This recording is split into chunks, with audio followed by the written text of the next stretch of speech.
আসসালামু আলাইকুম। আমি তো ভালোবাসি তোকে পর্ব ১০। লেখনীতে সালমা চৌধুরী, ভয়েসে আমি মাম্পি চৌধুরী। মেঘ এক ছুটে বাড়ির ভেতরে ঢুকলো। সোফায় বসে গল্প করছিল মালিহা খান, হালিমা খান আর আকলিমা খান। মেঘকে ছুটতে দেখে দৃষ্টি পড়ল সেদিকে। আকলিমা খান ডেকে বললেন, মেঘ, কি হয়েছে তোর? এভাবে ছুটছিস কেন? মেঘ সিঁড়ির নিচে এসে থামল। হাঁপাচ্ছে মেয়েটা, জোরে জোরে নিঃশ্বাস নিচ্ছে আর বারবার দরজার দিকে তাকাচ্ছে। আবির ভাই বলেছে কোথায় যাবে, তারপরও যদি কোনো কারণে বাসায় চলে আসে, এই আশঙ্কায় বারবার তাকাচ্ছে মেঘ।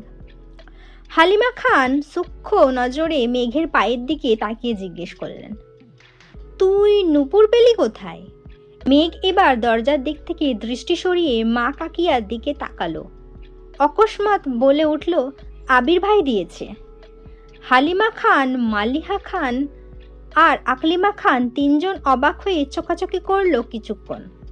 মালিহা খান পুনরায় জিজ্ঞেস করলেন, আবির তোকে নূপুর দিয়েছে মা? মেঘ এবার স্পষ্ট দৃষ্টিতে তাকালো, একটু রাগি রাগি ভাব নিয়ে বলল, আবির ভাই দিয়েছে বড় আম্মু। তোমার ছেলে না দিলে কি তোমার ছেলের কথা বলতাম আমি? হালিমা খান কয়েক মুহূর্ত নীরব থেকে আবার বললেন, তোর মনে আছে মেঘ, আবির বিদেশ যাওয়ার ৬ মাস আগে তোর নূপুরগুলো তোর থেকে আমি নিয়ে নিয়েছিলাম? মেঘ কিছুক্ষণ ভাবলো, তারপর বলল, হ্যাঁ আম্মু, মনে পড়েছে। ওই নূপুরগুলো কোথায়? হালিমা খান সহসা উত্তর দিলেন, ওইগুলো তো আমার কাছেই আছে, কিন্তু সেদিন নূপুরগুলো আমি নিজের ইচ্ছেতেই নিইনি, আবিরই বলেছিল নিতে। মেঘ চমকে উঠল মায়ের কথায়, ছুটে এসে বসলো সোফায়। কি হয়েছিল বলো আম্মু, কেন নিয়েছিলে? হালিমা খান একটু ভেবেচিন্তে বললেন, তেমন কিছু না। আবির আমার কাছে এসে বলেছিল তোর পায়ের নুপুরের শব্দ নাকি ওর মাথায় ধরে। ঘুমাইলে তুই দৌড়াদৌড়ি করিস, ঝনঝন করলে ওর মাথা ব্যথা করে, পড়তে পারে না, তাই বলেছিল নুপুর খুলে রেখে দিতে।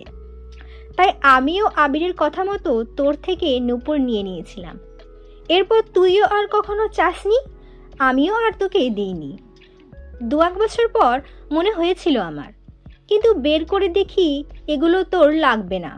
এজন্য তোর আব্বুকে বলে রাখছিলাম তুই চাইলে তোকে যেন নূপুর বানিয়ে দেয়। তখন তো আবির ছিল না, এজন্যই আজকে তোর পায়ে নূপুর দেখে আমরা অবাক হচ্ছিলাম। মেঘ ভাবনায় পড়ে গেল। ছোটবেলায় আবির ভাই নূপুর খুলতে বললে এখন উনি নিজের হাতে কেন পরিয়ে দিলেন? এখন কি ওনার মাথা ব্যথা ভালো হয়ে গেছে? তৎক্ষণাৎ মনে হলো আবির ভাইয়ের কথা।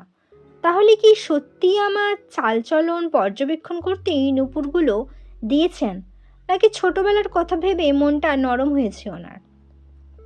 আকলিমা খান হাসিমুখে বলে উঠলেন, ওসব বাদ দে, শপিং ব্যাগে কি রে মেঘ? মেয়ে কাকিয়ার কথায় স্বাভাবিক হয়ে বলল, হিজাব। কেউ আর কিছু বলল না, তারা তাদের আড্ডায় মনোযোগ দিল। মেঘও শপিং ব্যাগ নিয়ে সিঁড়িতে ওঠাই ব্যস্ত হলো। রাতে আর আবিরের সাথে মেঘের দেখা হয়নি। প্রতিদিনের মতো আজকেও সকাল ৮টায় অফিসের জন্য রেডি হয়ে খেতে বসেছে আবির। মেঘ ইচ্ছে করেই আজ সেজেগুজে খেতে নামবে ভাবল। চুল ছাড়াই সেগুলো কোমর ছাড়িয়ে পড়েছে। মাথায় পিচ্চি বাচ্চার মতো একটা পুতুলের বেলও দিয়েছে। কালো জামা পরেছে, সাথে ম্যাচিং কালো ওড়না। ওষ্ঠদ্বয়ে হালকা গোলাপি রঞ্জকও লাগিয়েছে। সিঁড়ি দিয়ে নামছে। আবির এক পলক তাকাতেই স্তব্ধ হয়ে রইল। মেয়েটা এমনিতেই অনেক ফর্সা, তার মধ্যে কালো জামা পরাতে অসম্ভব সুন্দর লাগছে। সাথে চুলগুলো ছাড়া থাকাতে মায়াবন ও বিহারিনীর মতো লাগছে অষ্টাদশীকে। আবির চোখ সরাতে পারছে না। অবিবেচলিত আঁখিতে তাকিয়ে আছে অষ্টাদশীর পানে। হঠাৎ তানভীর ডেকে উঠল, ভাইয়া তুমি কি আজ ফ্রি আছো? মনোযোগ নষ্ট হলো আবিরের। মেঘের দিক থেকে চোখ নামালো। তানভীরের দিকে না তাকিয়েই বলল, কেন? আজকে আমাদের হবু এমপির জন্মদিন, উনি তোমার কথা বলছিলেন। তুমি দেশে আছো জেনে খুব করে বললেন তোমাকে যেতে। আবিরের স্বাভাবিক জবাব, কখন যেতে হবে? তানভীর, ৬টায়। আবির, আচ্ছা ঠিক আছে। মেঘ এতক্ষণে টেবিলের কাছে চলে এসেছে।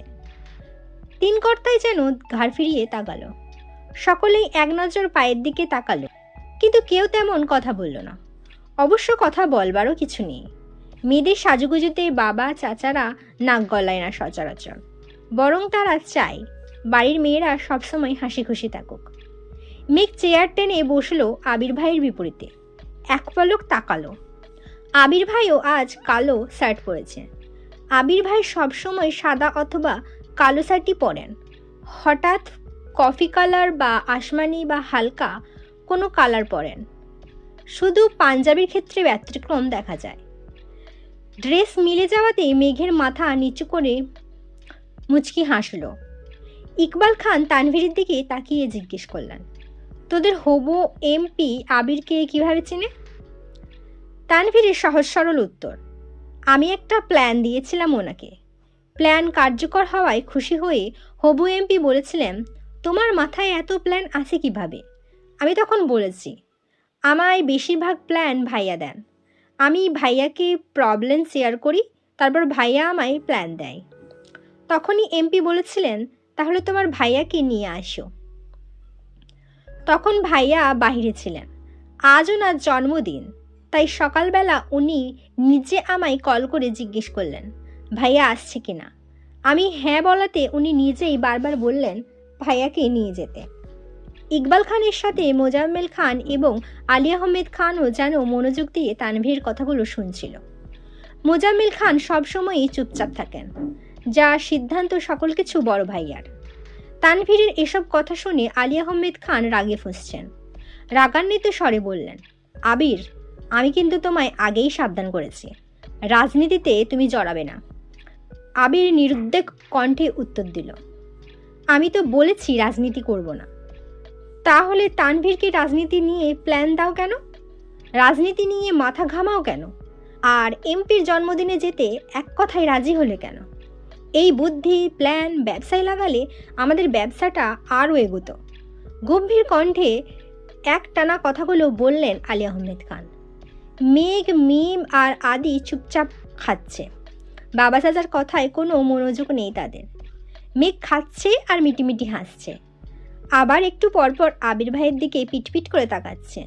আলী আহমেদ খানের কথায় আবির খাবার প্লেট থেকে চোখ তুলে তাকালো। রাজভারী কণ্ঠে বলা শুরু করলো, তোমাদের কয়েক বছর যাবৎ একটাই সমস্যা, তানভীর কেন রাজনীতি করে। মেন কথা, তোমরা রাজনীতি পছন্দ করো না, কিন্তু আমি মন থেকে চাই তানভীর রাজনীতি করুক, এবং সেটা মাঝপথে ছাড়ার জন্য না। সভাপতি, এমপি, মন্ত্রী পদে পদে নিজের সাফল্য বয়ে আনুক, এবং আমার বিশ্বাস আমার ভাই সফল হবে ইনশাআল্লাহ। কয়েক সেকেন্ড থেমে আবার বলা শুরু করলো, প্রতিটা বিষয় আমরা নিজেরা যখন ভাবি তখন একতরফা ভাবি। মনে হয় আমি যা ভাবছি সেটাই ঠিক, এটা করলেই পারফেক্ট হবে, কিন্তু সব দিক থেকে এটা পারফেক্ট নাও হতে পারে। তাই তানভীর পরিস্থিতি বুঝে নিজে যা ভাবে সেটা আমায় জানায়। যদি ভাবনা ঠিক থাকে তাহলে আমি বলি ঠিক আছে, না হয় আমি সাজেশন দিই এটা এভাবে না করে ওভাবে করো, এতটুকুই। এই কথাগুলো তানভীর চাইলে আমায় না বলে তাদের কমিটির লোকজনকে বলতে পারত, কিন্তু তানভীরের যেহেতু ইচ্ছে সভাপতি হওয়ার, তার প্ল্যান সভাপতি জানলে সে কাজ করবে, তখন তানভীরের নাম থাকবে না। এজন্য তানভীর আমায় শেয়ার করে। আরেকটা বিষয় হলো ব্যবসা। আমি ব্যবসায় ঢুকেছি মাত্র 1 সপ্তাহ হলো। আমি সব কিছু বুঝে নেই ঠিক মতো, তারপর দেখো ব্যবসায় মনোযোগ দিতে পারি কি না। এমপির জন্মদিনে যেতে রাজি হওয়াও কারণ আছে। এবার বাবা চাচাদের দিকে এক পলক তাকিয়ে চোখ নামিয়ে বলা শুরু করলো, তোমরা এখন নামি দামি ব্যবসায়ী। একসময় তোমাদের ব্যবসাও অনেক ছোট ছিল, অনেক ঝামেলা পোহাতে হয়েছে তোমাদের। তখন আমি ছোট ছিলাম, তবুও যতটা সম্ভব বুঝেছি। বর্তমানে আমি নতুন ব্যবসা শুরু করতে যাচ্ছি। আমারও কাগজপত্র নিয়ে অনেক জায়গায় দৌড়াদৌড়ি করতে হবে। অনেক বিত্তবানদের সঙ্গে ব্যবসায় দিক থেকে টক্কর লাগবে। শুধু টাকা থাকলে সব কিছু করা সম্ভব না, সাথে পাওয়ার প্রয়োজন হয়। অনেক সময় পুলিশের থেকেও রাজনৈতিক পাওয়ার বেশি কাজে লাগে। আইনিভাবে যে বিষয় সমাধান করতে মাসের পর মাস লেগে যায়, সেটা বড় বড় নেতাদের একটা কলেই সম্ভব হয়ে যায়। তানভীরের যেহেতু রাজনীতিতে আগ্রহ আছে, তাহলে সে মনোযোগ দিয়ে রাজনীতি করুক, আমি ব্যবসা সামলাই। তানভীর ভালো অবস্থানে থাকলে আর আমি মোটামুটি পরিচিত থাকলে আমাদের যে কোনো প্রয়োজনে আশেপাশে মানুষের সাহায্য পাব। এতগুলো কথা বলে এবার আবির থামল। মেঘ হাঁ করে তাকিয়ে আছে আবির ভাইয়ের দিকে আর ভাবছে, কি দূরদর্শী চিন্তা ভাবনা আবির ভাইয়ের। মেঘ মনে মনে নিজেকে বাহাবা দিচ্ছে। আবির ভাইয়ের জন্য হিটলার নামটা একদম ঠিকঠাক। আলী আহমেদ খান, মোজাম্মেল খান এবং ইকবাল খান তিনজনই অবাক চোখে তাকিয়ে আছে। ইকবাল খান সহসা বলে উঠলেন, দেখছো ভাইয়া, আবিরের চিন্তা ভাবনা কত দূর। আগে থেকেই ভেবেচিন্তে মাঠে নেমেছে। তুমি খামোখা চিন্তা করো ওর জন্য। দেখবে আমাদের ব্যবসাতে খুব শীঘ্রই পরিবর্তন আসবে, ইনশাআল্লাহ। আলী আহমেদ খান আর কথা খুঁজে পেলেন না। খাওয়া শেষ করে উঠে গেলেন। মুজাম্মিল খান তানভীরের দিকে তাকিয়ে বললেন, আমাদের মান না রাখ, আবিরের মান অন্তত রাখিস। তানভীর শীতল কণ্ঠে জবাব দিল, আমি সর্বোচ্চ চেষ্টা করব ভাইয়াকে সব দিক থেকে সাহায্য করার। সকলেই নীরব। এতক্ষণে মোটামুটি সবার খাওয়া শেষ। সবাই সবার মতো উঠে যাচ্ছে। আবিরের খাওয়া শেষ হতেই যেই না উঠতে যাবে, নজর পড়ল অষ্টাদশীর পানে। কাজল পরিহিতা টানাটানা চোখ গম্ভীর দৃষ্টিতে তাকিয়ে আছে আবিরের দিকে। আবির টেনে হিঁচড়ে দৃষ্টি সংযত করল, হালকা করে কাশি দিল। মেঘ এখনো বিভরে তাকিয়ে আছে। আবির এবার দাঁড়াতে দাঁড়াতে বলল, মুখটা বন্ধ কর মেঘ, মাছি ঢুকবে মুখে। মেঘ নড়ে চড়ে বসল। আবির ততক্ষণে বেসিনে চলে গেছে হাত ধুতে। মেঘ নিজের মাথায় নিজে গাঁটটা দিল। ছি, আবির ভাই কি ভাবলো। যতই মন শক্ত করি, আহাম্মকের মতো আবির ভাইয়ের দিকে তাকিয়ে থাকবো না ভাবি, ততই যেন আবির ভাইয়ের কাছে বেবুক সাজতেছি। সেই যে মাথা নিচু করে খাচ্ছে আর মনে মনে নিজেকে বকতে ব্যস্ত। আবির ভাই কখন ব্যাগ নিয়ে বেরিয়েছেন সেদিকেও নজর নেই মেঘের। খাওয়া শেষ করে রুমে গিয়ে পড়তে বসেছে। আজ কোচিং প্রাইভেট নেই, তাই 3টা পর্যন্ত টানা পড়াশোনা করেছে। তারপর গোসল করে খেতে এসেছে। বিকেল হয়ে গেছে, তাই কাকিমা আর বড় আম্মু ঘুমাচ্ছেন। হালিমা খানও শুয়েছিলেন। মেঘের সিঁড়িতে নামার পর নূপুরের শব্দে বেরিয়ে এসে খাবার দিলেন মেঘকে। মেঘ চুপচাপ খাবার খাচ্ছে। হালিমা খান পাশের চেয়ারে বসে শান্ত কণ্ঠে মেয়েকে জিজ্ঞেস করলেন, পড়াশোনা ঠিকমতো করছিস তো মা? মেঘ ওপর নিচে মাথা নাড়ল শুধু। হালিমা খান, আর তো কয়েকটা দিন, এরপরই তো রেজাল্ট দিয়ে দেবে, তারপরই তো ভর্তি পরীক্ষার যুদ্ধ শুরু হয়ে যাবে। মেঘ চুপচাপ খাওয়া শেষ করে সোফায় বসে টিভি দেখছিল। হালিমা খান সব গুছিয়ে মেয়ের পাশে বসলেন। মেঘ কিছুক্ষণ পর মায়ের উরুর উপর মাথা নেড়ে শুয়ে পড়ল। হালিমা খানও সযত্নে মেয়ের মাথায় হাত বুলিয়ে দিচ্ছেন। বিকেলে গোসল করাতে চুলগুলো এখনো ভেজা। হালিমা খান একটু রাগে রাগে বললেন, সারাদিন বাসায় থেকেও বিকেলে গোসল করিস কেন? ঠিকমতো না খেয়ে ঠিকমতো গোসল না করলে অসুস্থ হয়ে পড়বি। সারাদিন বাসায় থেকেও বিকেলে গোসল করিস কেন? ঠিকমতো না খেলে ঠিকমতো গোসল না করলে অসুস্থ হয়ে পড়বি, তখন তো পড়তেই পারবি না। মেঘ চুপচাপ মায়ের হাঁটু আঁকড়ে শুয়ে আছে। ততক্ষণে 5টা বেজে গেছে। আবির আজ একটু তাড়াতাড়ি চলে এসেছে অফিস থেকে। 6টায় এমপির জন্মদিনের অনুষ্ঠানে যেতে হবে। বাড়িতে ঢুকে চুপচাপ সিঁড়ির দিকে যাচ্ছে। পায়ের শব্দে হালিমা খান তাকিয়ে দেখলেন আবির। হালিমা খান কোমল কণ্ঠে বললেন, এত তাড়াতাড়ি চলে এলি যে, কফি দেব তোকে?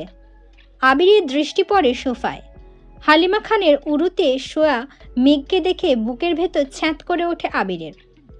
মায়ের কথা শুনে মেঘও ঘাড় ঘুরিয়ে তাকায়। চোখ পড়ে সিঁড়ির কাছে আবির ভাইয়ের দিকে। সঙ্গে সঙ্গে সোজা হয়ে উঠে বসল। আবির তৎক্ষণাৎ তড়িৎ গতিতে মেঘের কাছে আসে। ভয়াত্ম কণ্ঠে বলল, কি হয়েছে তোর? বলতে বলতে কপালে, গায়ে, গলায় হাত রাখল একবার। আবির ভাইয়ের উষ্ণ হাতের ছোঁয়ায় কেঁপে উঠল অষ্টাদশী। আবির হাত সরিয়ে উত্তেজিত কণ্ঠে পুনরায় প্রশ্ন করল, শরীর খারাপ লাগছে? মাথা ব্যথা করছে? মেঘ যেন বিস্ময়কর দৃষ্টিতে তাকিয়ে আছে আবির ভাইয়ের অভিমুখে। আবির ভাইয়ের কপাল ঘামে চিকচিক করছে। হালিমা খান অভিযোগের স্বরে বললেন, আর দেখ না, সারাদিন বাসায় থেকেও অসময়ে গোসল করে। এত লম্বা চুল শুকাতে তো সময় লাগে নাকি? নিজের কোনো যত্ন নেয় না, কিছু না। আবির সহসা বলে উঠল, মামুনি একটু কফি করে দিবা প্লিজ? হালিমা খানের সরল উত্তর, তুই বস একটু, এখনই নিয়ে আসছি। হালিমা খান উঠে রান্নাঘরে গেলেন। আবির ঘুরে গিয়ে হালিমা খানের জায়গায় বসলেন। মেঘ নিচের দিকে চেয়ে ঠোঁট কামড়ে ধরে বসে আছে। শীর্ণ বক্ষ ধরফর করছে অষ্টাদশী। আবির ক্ষুদ্র চোখে তাকিয়ে আছে অষ্টাদশীর পানে। নিরুদ্যম কণ্ঠে শোধালো, কি হয়েছে তোর? মন খারাপ? মেঘের দুনিয়া ঘুরছে, মনের ভেতর টালমাটাল অবস্থা। হৃৎপিণ্ড ছুটছে দিক বিদিক। কিছু সেকেন্ড পর কোনো রকমে এপাশ ওপাশ মাথা নাড়ল। আবির একটু চুপ থেকে গম্ভীর কণ্ঠে বলল, কেউ বকেছে তোকে? সহসা মেঘের জবাব, কেউ বকেনি। আবির এবার দীর্ঘশ্বাস ফেলল। বেশ ঠান্ডা কণ্ঠে বলল, তাকা আমার দিকে। মেঘ এবার দ্বিতীয় দফায় ধাক্কা খেল। মেঘ নড়ে চড়ে উঠল। কাঁপা কাঁপা চোখে তাকালো আবির ভাইয়ের চোখের দিকে। আবির ভাইয়ের শীতল চাউনিতে অষ্টাদশের মনে ঝড় শুরু হয়েছে। সাগরের গভীরতার ন্যায় চোখের দিকে বেশিক্ষণ তাকিয়ে থাকা সম্ভব হলো না মেঘের। চটচলতি মাথা নিচু করে ফেলল। আবির তখনও তীক্ষ্ণ দৃষ্টিতে তাকিয়ে আছে অষ্টাদশীর দিকে। আবির কিছুটা ভেবে শক্ত কণ্ঠে বলল, মেঘ, আমি এই বাড়ির সিঙ্গেল একটা মানুষের মুখেও তোর নামে অভিযোগ শুনতে চাই না। মেঘের অভিব্যক্তি বোঝা গেল না, চিবুক গলায় নেমেছে। নিজের মনের উথাল পাতাল পরিস্থিতি সামলাতে ব্যস্ত অষ্টাদশী। আবির কপাল গোটায়। হঠাৎই পল্লব ফেলে দীর্ঘশ্বাস ছেড়ে শক্ত চাউনিতে মেঘের দিকে তাকায়। কাল থেকে বিকেলে কোচিংয়ে যাবে। ওনাদের 3টায় ব্যাচ আছে। প্রতিদিন 11টায় গোসল করবি। 1টার পর নামাজ পড়ে খেয়ে প্রাইভেটে যাবি। তারপর কোচিং শেষ করে বাসায় আসবি। আমি কোচিংয়ে কথা বলে নিব। এতক্ষণে হালিমা খান কফি নিয়ে হাজির হলেন। আবির স্বাভাবিক কণ্ঠে বলল, মামুনি, মেঘ কাল থেকে 11টায় গোসল করবে আর বিকালে কোচিংয়ে যাবে। ওর গোসলের টাইম যদি 1 মিনিট এদিক সেদিক হয়, তুমি সঙ্গে সঙ্গে আমায় কল করবা। এতটুকু বলে কফির কাপ নিয়ে সিঁড়ি দিয়ে ধপধপ করে উপরে চলে গেল। মেঘের হৃৎপিণ্ড দুভাগ হয়ে গেল আবির ভাইয়ের কথায়। এতদিন মনের ভেতর শুধু তুফান চালিয়েছে এই লোকটা, এখন মেঘের জীবনেও তুফান চালাচ্ছেন। বন্যা তো 10টার ব্যাচে যাবে। মেঘ একা একা বিকেলে পড়তে যাবে? ওখানে তো কাউরে চিনে না। ভাবতেই আহত হলো মনটা। ঠাই সোফায় হেলান দিয়ে বসে আছে মেঘ। হালিমা খান মেঘকে 1 কাপ কফি এনে দিলেন। মেঘ কিছুটা স্বাভাবিক হয়ে কফি খাওয়ার মনোযোগ দিল। কিছুক্ষণ পর মেঘ সিঁড়ি দিয়ে উঠছে রুমে যাওয়ার উদ্দেশ্যে। তখনই সিঁড়ি দিয়ে ব্যস্ত পায়ে নামছে আবির ভাই। এমপির জন্মদিনের অনুষ্ঠানে যাওয়ার জন্য রেডি হয়েছেন। খয়েরি রঙের শার্ট কোনই পর্যন্ত হাতা ভাঁজ করা, কালো প্যান্ট দিয়ে ইন করা, নতুন শো জুতা, চোখে নতুন একটা সানগ্লাস, চুলগুলো খুব সুন্দর করে স্টাইল করা। এক পলক তাকাতেই মেঘ থমকে দাঁড়ালো সিঁড়িতে। আবির ভাইয়ের এক হাত পকেটে, অন্য হাতের আঙুলে বাইকের চাবি ঘোরাতে ঘোরাতে মেঘের পাশ কেটে নেমে গেলেন। মেঘ ওখানেই দাঁড়িয়ে পড়েছে। বডি স্প্রের তীব্র গন্ধে ঘাড় ঘুরিয়ে তাকালো আবির ভাইয়ের দিকে। যতক্ষণ দেখা গেল ততক্ষণ স্থির দৃষ্টিতে তাকিয়ে রইল। বিড়বিড় করে বলল, ওনার যন্ত্রণায় আমাকে পাবনা যেতে হবে মনে হচ্ছে। কিছুক্ষণ পর মেঘ রুমে চলে গেল। তানভীর সারাদিনেও বাসায় ফিরতে পারেনি। সেই যে সকালে বের হয়েছিল, সারাদিন নির্বাচনের কাজে ব্যস্ত। বিকেলে বাহিরেই খেয়েছে। তারপর থেকে জন্মদিনের অনুষ্ঠানের কাজে ব্যস্ত। কোথায় কি রাখবে, কিভাবে করবে, সভাপতি, সাধারণ সদস্য সকলেই ব্যস্ত। অনুষ্ঠান শুরু হওয়ার পর্যায়ে আবির উপস্থিত হলো। আবিরকে দেখে তানভীর ছুটে এসেছে। পরিচয় করিয়ে দিয়েছেন হবু এমপির সাথে। হ্যান্ডশেক করে মতবিনিময় শুরু করলেন দুজনে। অনুষ্ঠান ভালোই শেষ হলো। বেশ কিছু ছবিও তোলা হয়েছে। এমপির ফ্যামিলির সাথে আবির তানভীর এমপির দুপাশে দাঁড়িয়ে। কেক খাওয়ানো সহ আরও অনেক ছবি তোলা হয়েছে। সেখান থেকেই 4টা ছবি আবির ফেসবুকে আপলোড করেছে, সাথে জন্মদিনের ক্যাপশন দিয়ে। অনুষ্ঠান শেষে তানভীর বলল, ভাইয়া তুমি কি আমায় বাইকে লিফট দেবা নাকি রিক্সা করে বাড়ি যাব? আবির এক মুহূর্ত ভেবে উত্তর দিল, আজ থেকে যেতে পারবি, সমস্যা নেই। তানভীর খুশিতে আত্মহারা হয়ে গেছে। 10 দিনের মাথায় ভাইয়ের বাইকে ওঠার অনুমতি পেল।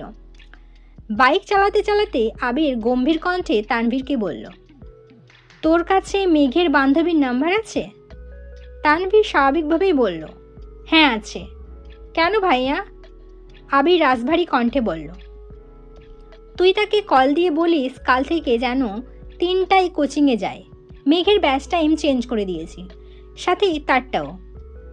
কোচিংয়ের লোকের সাথে কথা বলেছি, মেঘের একা একা বিকেলে ভালো লাগবে না। তানভীরে চিন্তিত স্বরে বলল, আবার কোনো সমস্যা হয়েছে ভাইয়া?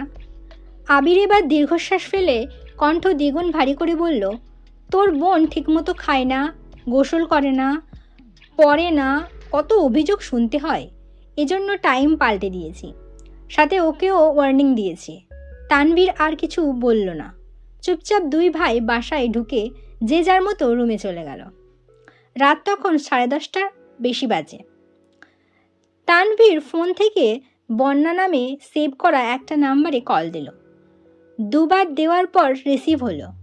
বন্যা, আসসালামু আলাইকুম। তানভীর, ওয়ালাইকুম আসসালাম। বন্যা, কে বলছেন? তানভীর, আমি মেঘের ভাই। বন্যা একটু ভয়ে ভয়ে বলল, আবির ভাইয়া? তানভীরের কিছুটা রাগ হলো। আকস্মাত বলে উঠল, ভাইয়া তোমায় কল দিবে কেন? ভাইয়ার কি খেয়ে দিয়ে কাজ নেই যে তোমায় কল দিবে? ভাইয়া জীবনেও তোমায় কল দিবে না। শুধু তোমায় কেন, কোনো মেয়েকেই কল দেবে না। বন্যা আস্তে আস্তে শুধালো, তানভীর ভাইয়া? তানভীর, হ্যাঁ। বন্যা, কোনো দরকার ভাইয়া? তানভীর, শোনো, তুমি কাল থেকে 2টার ব্যাচে প্রাইভেট পড়বে আর 3টার ব্যাচে কোচিং করবে। মেঘও বিকালে কোচিং করবে, এটাই জানানোর জন্য কল দিয়েছি। ভুল করে আবার সকালে চলে যেও না। আল্লাহ হাফিজ। এতটুকু বলেই কল কেটে দিল তানভীর। বন্যা খাটের ওপর টাস্কি খেয়ে বসে পড়ল। কিছু ভাবতে পারছে না। কিছুক্ষণ স্থির থেকে তাড়াতাড়ি কল করলো মেঘকে। একবার বাজতেই কল রিসিভ করলো মেঘ। বন্যা, এই পাগল, তোর কি হয়েছে রে? কাল থেকে এতবার কল দিচ্ছি, কোনো খবর নেই তোর? সেই যে আবির ভাইয়ের সাথে বাইকে গেলি, কি হলো তাও বললি না। কি অঘটন ঘটিয়েছিস তুই? মেঘ, আমি অঘটন ঘটাইনি, আবির ভাই অঘটন ঘটাইছে। উনি আমার মনের ভেতর ঢুকে আমার জীবনে 14টা বাজাই দিছে। আমার খাওয়া, গোসল, ঘুম সব কিছুর নাজেহাল অবস্থা করে ফেলছে। ওনাকে যতবার দেখছি ততবারই ভেঙে চুরে যাচ্ছি আমি। বারবার নতুন করে ক্রাশ খাই, কি করব বল? বন্যা এবার রেগে বলল, রাত বিরাতে নেশা করা ছেড়ে ঘুমাবাই। কি জন্য কল দিয়াছিল তা বলতেই পারল না। মেঘের এসব হাবিজাবি কথা শুনতে তার এখন একটুকুও ভালো লাগছে না। কোথায় সিরিয়াস মুডে কল দিল মেঘকে। মেঘ যেন ঘুরেই পড়ে আছে। মেঘও আর কল ব্যাক করলো না। মেঘ ফেসবুকে ঢুকলো। ঢুকতেই সামনে আসলো আবির ভাইয়ের 3 ঘন্টা আগে করা পোস্ট। ছবিগুলো খুব ভালো করে দেখছে মেঘ। টেনে টেনে বড় করে আবির ভাইকে মনোযোগ দিয়ে দেখছে। হঠাৎই একটা ছবি দেখে মেঘের দৃষ্টি স্থির হলো। আবির ভাইয়ের পাশে কড়া নীল রঙের একটা গ্রাউন্ড পরা মেয়ে। দেখেই মনে হচ্ছে শরীরে বড়লোক ভাব আছে একটা। মেঘের পায়ে রক্ত চরচর করে মাথায় উঠেছে। ওই মেয়ে কে? আর আবির ভাইয়ের পাশে ওই মেয়ে কি করে? কমেন্ট চেক করতে গেল মেঘ। অনেকগুলো কমেন্টের ভিড়ে ওই নীল জামা পরিহিতার একটা আইডি চোখে পড়ল। আবির ভাইয়ের ছবিতে কমেন্ট করেছে, আপনি অসম্ভব কিউট, ইচ্ছে করছিল আপনাকে সবসময়ের জন্য রেখে দেই। ইচ্ছে হলে বেড়াতে আসবেন আর সম্ভব হলে ফ্রেন্ড রিকোয়েস্ট অ্যাকসেপ্ট করবেন। রাগে শরীর ঘামছে মেঘের। শোয়া থেকে উঠে বসলো। কমেন্টটাতে অ্যাংরি রিয়াক্ট দিয়ে মেঘ আইডিতে ঢুকলো। প্রোফাইলে একটা 2 ঘন্টা আগেই আপলোড করা কভার ফটোতে হবু এমপির সাথে ছবি, ক্যাপশন বাবা মেয়ে। মেঘের বুঝতে বাকি নেই এটা এমপির মেয়ে, একটা প্রাইভেট বিশ্ববিদ্যালয়ে পড়ে। মেঘ রাগে ফুসফুস করছে। আবারও আবির ভাইয়ের আইডিতে ঢুকলো মেঘ। জাস্ট নাও একটা পোস্ট করেছে আবির ভাই, তেরি নজরে নে এ ক্যা কর দিয়া, মুঝসে হি মুঝকো জুদা কর দিয়া। সাথে রাতের শহরে বাইকে বসা একটা ছবি শেয়ার করলেন। মেঘ মনোযোগ দিয়ে ক্যাপশন বোঝার চেষ্টা করছে। তার মানে আবির ভাই ওই মেয়ের প্রেমে পড়ে গেছে। ভাবতেই নেত্রযুগল থেকে দুফোঁটা পানি গড়িয়ে পড়ল। আবারও সেই কমেন্টটা খুঁজতে গেল মেঘ। কি এমন সুন্দর মেয়েটা দেখতে হচ্ছে তো, কিন্তু পোস্টের সব কমেন্ট ঘেটেও মেয়ের কমেন্ট পেল না। তার মানে আবির ভাই ডিলিট করে ফেলেছে। কিন্তু ওই মেয়েকে কি অ্যাকসেপ্ট করে ফেললো? তারপর দীর্ঘশ্বাস ফেলে নিজেকে নিজে সান্ত্বনা দিতে লাগলো।